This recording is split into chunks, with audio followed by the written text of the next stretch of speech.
I don't know, man. Do I introduce him? Do I let him introduce himself? Do I just assume that the whole battle rap culture knows who this man is? I hope they don't. That'd be better. Do you want to keep a low profile? Like, how do you? I don't know. I never wanted to be in front of the camera. I kind of just started doing it because, for example, when I wanted people to say things in trailers, I was like, just say this, and I'm like, I'll just say it really fast, and then I would tweak my voice and like put a pitch shift on it so it didn't sound so like me. And then of course watch and everything, it was just kind of like me hanging out with my friends, but I never really wanted it to be so like me.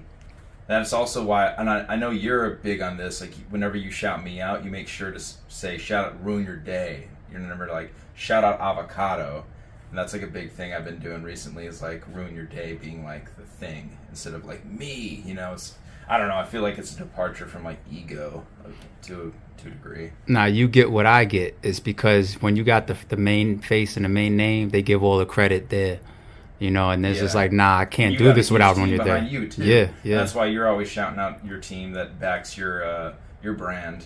But yeah, everybody that backs my brand too, like Clayton, like, you know, for example, like all the Stay Forever stuff, everybody's like Avocado. It's like I wasn't even there on day one. You know, and they're just still like, Avocado did it. I'm like, how would I possibly have done that? Yeah. So 2 different countries. But yeah, I don't know. Being on camera is still like, it's weird because I am like comfortable with it. I'm not nervous about it. It doesn't make me feel weird, but there's like a level of like narcissism and ego that I like don't like about it at all. Let's talk about the many hats that you wear. Because when you hear Avocado, when you hear Ruin Your Day, they think camera work. I don't know, some people might think about, you know, what you do on your channel, blogs, directing. Name the different types of jobs that you do in battle rap. In battle rap. Let's just keep it battle rap. Okay. I don't want to, because we'll be here forever with your resume, man. Yeah. And okay, I guess in battle rap, I guess you could say I like direct events, kind of. You know, because it's like when I'm there, I'm not. Sometimes I'm holding the camera, sometimes I'm not. Sometimes I'm doing like the live cutting for the events, like cutting between camera angles live, monitoring the stream, checking on fans online if there's any tech issues, figuring those out on the fly. But I also like try to keep the level of pace for the events at a steady rate. Like I'll be like, hey, who's on next? Like, let's go find them. Let's go get these battle rappers. And like, you know, as well as I, it's like if you're not like managing these people, they'll just go away. They'll scatter, and then you'll be looking for a battle, and like you'll find one person and not have the other, and then like the next battle you'll have one person but not the other. So there is a level of like, I guess like line producing that I do. Yeah, there's been times where you've tapped me like, yo, you know, this battle is here. You want to shoot this? You want to do this matchup? Because that's a big thing, especially with live events, is like keeping like a steady pace of like battle, and it's like I guess there is a sweet spot between like having too many just like constant battles, because the crowd gets kind of like tired, you know. After a while, they're like, okay, we need a break. We need to go smoke, drink, like relax before we see the next one, get like a refresher. But the people online viewing it from their home, it's like, you know, they're ready to see the product because they're paying for that. So I try to keep that in mind, like when I'm doing these events. But yeah, there's just a lot of stuff I do, I guess. I got a couple interesting questions for you now. You know the ins and outs of battle rap. This is the first one. You've been around this forever. All the production and coordination that you've done, you've seen all the behind the scenes, you know behind the scenes business, you know how the battlers really are, the league owners are. Have you ever considered doing your own, let's say, platform or league? And if so, why haven't you, or why won't you? Yeah, people have asked me that question plenty of times, and I'm not interested because I see I got into battle rap not because I was like, ooh, I want to like, I find this lucrative. I don't think any of us, like, we know this is not lucrative. We got in this because we like this art form, we like this culture, and ultimately that's why I started filming battles, is like I want to help out something I care about and that I'm passionate about, and I don't see me starting my own independent thing as doing that. I feel like that wouldn't bring up battle rap. That would kind of just, again, keep it at the same level, to where if I'm helping everybody, it's constantly expanding it and growing it. So I just want to be of service. I want to be of service to everybody, and like me starting my own thing and kind of like isolating that. And then what if like then what? I'm only filming my stuff. It's like that would be horrible, you know. I like to film everybody else's. Like I like to film your events. I like to film Remy's events. Like there's different flavors to it. And yeah, I feel like that would just be too isolating to like me and almost like selfish to a degree. So. And I do respect and appreciate the different type of spins that you put on the different platforms. Like even the intros now that you're doing for like as you roll out the Chrome 23 edits, the Divide and Conquer Part 1 event edits, even the intros, I see that you're doing things a little bit different sometimes. Of course, with the backdrops and the venues being different, but I can see the effort that you make from an editing standpoint. Thank you. Thanks. I can see that. Yeah, I mean, there's so much that I want to do that isn't like really like, oh, let's like rent a crane or something. You know, I've done that in the past, but like there's a lot of like ideas that I want to do for battle rap that I have, and like I'm lucky. I'm very, very blessed in battle rap. Like people trust me, and they're like, if I'm like, hey, I want to shoot a battle like this, people generally are like, okay, let's do it. Like I know that I brought ideas to you. I'm like, hey, I want to use anamorphic lenses. Like we were the first people that used anamorphic lenses in battle rap. And I remember when I approached you with this, I'm like, it's gonna cost this to rent these, and you still trusted me, and you're like, yeah, let's do it. And so for Hitman Calico, we filmed it with these like really, really nice anamorphic lenses that had never been done before. So I just enjoy that because there's not any other like real creative fields, especially in film, where like the client will have they just give you complete creative control. They're like, just do whatever you want. We know it will be dope. You know, there's that in my other day job in like the feature film industry in Hollywood, that doesn't exist. You know, I can't be like, hey, director, let's do this. This is better than your idea. You know, they would never let me do that. So I'm super grateful for that. All right, let me give you an easy one before I get into a tougher one. Name some of the most fun or some of your favorite RBE, either events or battles that you've shot.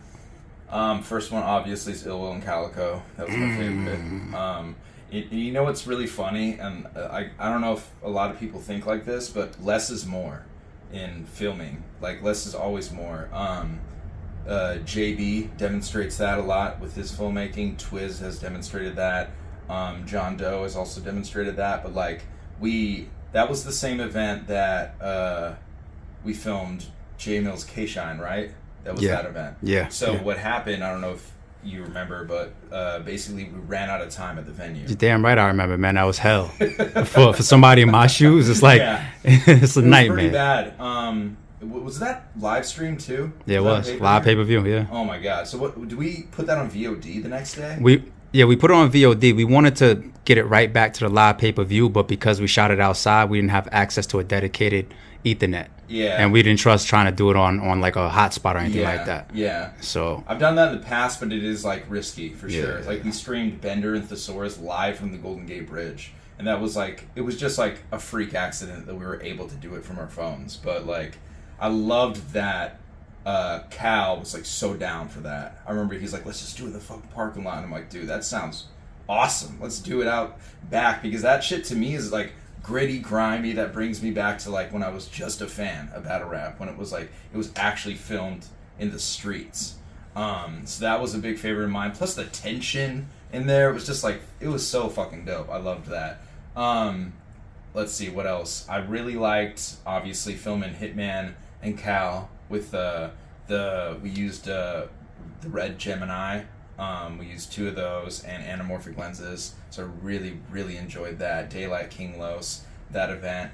And then from a filmmaking standpoint, I gotta say, this new series you got, The Blue Room, which was an accident. I mean, not an accident. It's, to be honest, I've been wanting to film a battle that looks like the intro of Belly for a real long time. I've been wanting to film a battle with just black lights. So those lights we use aren't really black lights, it's just blue lighting. But I remember when you were there, you were wearing this like red or orange hat or something, and you walked under the light, and I was like, whoa, I was like, that like pops like a black light. It looks crazy. So it just happened to work out so I can check that off. And I don't know, I love it, man. And plus I like key out the logo in the background, so the RBE logo like pops super hard. There's a lot of like color grading that I put into battles now. It's not just like in the past where I would like film it, throw like a curve on there or whatever. It's like I go in there and like mask stuff out and like key stuff out, pull skin tones out. It's like kind of intensive, but I enjoy that, and I'm really excited to see this next one. Now let's go backwards. The worst filming battle rap situation you've been in. Now we know a lot of shit hit the fan during live events, right? I remember one. I'll throw one out there that scared the hell out of me. Yeah. Our biggest event ever, our biggest budget ever, our biggest main event ever, Cassidy versus Hitman. Hitman calls me and says, I need an extra microphone for show out. God, yeah. And then we was just like, oh shit. And we didn't have enough mics on deck. I don't even remember how we ended up working it out, because Hitman was like, I don't want to give show out a mic in between rounds because people then will see it coming. Yeah. Right. I don't even remember how we worked that out, but you've been in the middle of streams going down, all types of stuff, venue issues. Yeah, that was tricky. Okay, sound in general is always a pain in the ass. Sound, lav mics is always a fucking issue with me because, to be honest, that's not my specialty. I'm not an audio guy. And to be really real, lav mics are not meant for what we use them for. They're meant for like interviews. They're not meant for performance. Yeah. You notice like big performers, when they go on tour, they use the over-the-ear mics. Yeah. We don't use those because they look fucking retarded. It looks crazy. Yeah, we battle rappers are supposed to look cool. So Yeah. it's like, and it's funny whenever I go to like a venue with like audio specialists, like, why don't you use these? And I'm just like, well, they're supposed to look dope. And they're like, I've been at When they got used in the guerrilla warfare event, the fans actually killed them for that. Remember that? Exactly. Every time they've ever got used in battle rap, Yeah. they got killed. Yeah, totally. They've never been receptive of that. Which shit. is a It's bummer because crazy. they do sound really good. Like if you watch Verbal Warzone, the audio quality is really good. It's just these loud mics aren't like quality Listen, wise good. instantly as a battle rapper, it takes away. If you're writing some tough shit and you got the fucking You the Britney Spears joint, it don't matter what you had it's over. Didn't you have to do that? Yeah, I versus did it Seated? for somebody. Yeah, I Versus know I did Khan. it before. Yeah, Yeah, the It Ether was event. bad. I remember. Yeah, they have. it was like against a my big beard one. like this. It was like cutting through my beard. Yeah. I was like trying not to move like this because it was making noise. It was- Yeah. But I know you got something worse than that album. All the shit. I know you do. That I've done. Oh my god. What's the worst situation you was in? Dude, I think the worst, and it's probably not RBE, is the most stressful is Cannabis versus Diz. Wow. That was super stressful for me. That was the first live pay-per-view I ever did. Really? And I didn't do it. Like, I hired this team to do it. And that was the time when streaming was, like, not so easy. It was really expensive still. I, like, sunk a lot of my own money into it, trying to make sure it didn't really go bad. And it fucking went bad. Like, it was this big, like, dinosaur of a box they used called a TriCaster. And it, like, crashed in the middle of the event. And there's, like, you know, the whole hip-hop world is watching. It's Cannabis. And they're, like, fans are just, like, fucking tearing me a new one left and right. The stream was all glitchy. And it was just super fucking stressful. It was insanely fucking stressful. So, and then also, you know, the whole Cannabis situation happens, which when I look back on that battle, the battle is incredible. Like, I love that battle for all the wrong reasons now. But yeah, that was one that like sticks out in my mind. But to be honest with you, man, every event there's like weird technical issues that happen. Like this fucking cable doesn't work. This Careful, K. Your phone is on camera. This blah blah blah doesn't work. I had time to scroll Twitter. But yeah, so there's always tech issues, man. But He that was was about to catch the block live in action. He was close. You said the block. Yo, that shit would have been classic. I didn't want you to have nobody numbers or no crazy shit popping up. I just be thinking like that, man. But all right, last question, Albo. And I planned on asking you this before K got here, but he's here. Fuck it. Maybe let's put a spin to your answer. I don't want to just ask you your prediction for K versus Mo. Let's put a spin to it. From a production standpoint, how do you visualize this battle going down? Like, what's the vibe?